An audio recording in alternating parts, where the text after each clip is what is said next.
Le procureur de Toulouse a déploré le 6 mai 2022 le traitement médiatique de la disparition de l'infirmière de Cagnac-les-Mines Delphine Jubilard, tout en excluant d'enquêter sur de possibles violations du secret de l'instruction, comme le demandaient les avocats de Cédric Jubilard, soupçonné d'avoir tué sa femme disparue fin 2020.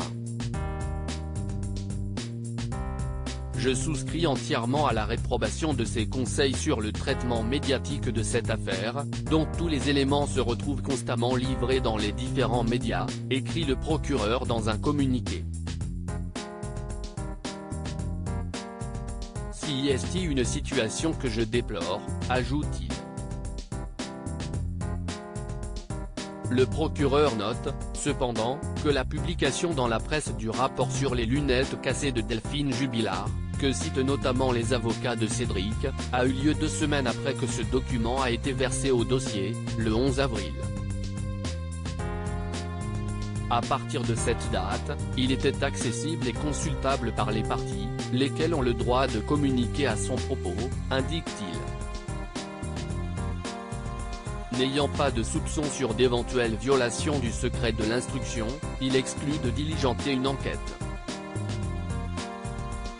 Les avocats de Cédric Jubilard, Maître Emmanuel Franck, Jean-Baptiste Allary et Alexandre Martin, avaient écrit au procureur pour lui demander d'enquêter sur la multiplication de fuites dans la presse d'informations soumises au secret de l'instruction.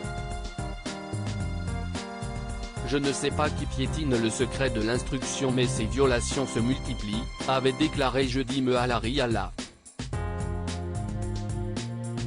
Il avait mentionné la publication dans la presse d'une expertise psychiatrique concernant Cédric et de celle sur les lunettes de Delphine. Delphine Jubilard, qui travaillait comme infirmière de nuit dans une clinique d'Albi, a disparu en pleine nuit du domicile familial à Cagnac-les-Mines, Tarn, en décembre 2020. Son mari Cédric Jubilard, avec qui elle était en instance de divorce, est le principal suspect. Il a été mis en examen pour meurtre et écroué le 18 juin 2021. Depuis des mois, les avocats de l'artisan s'insurgent que leur client soit toujours derrière les barreaux, alors qu'il affirme que le dossier ne contient aucune preuve irréfutable. Les fuites qu'il pointe du doigt accablent en tout cas le prisonnier depuis ces derniers jours. Pour l'accusation, il est clair que le peintre plaquiste de 34 ans, père des 2 enfants de la disparue, est le coupable. Selon les avocats des proches de Delphine Néo-Saguel, il est indéniable qu'il a commis l'irréparable en réalisant que sa femme avait décidé de reconstruire sa vie avec un autre.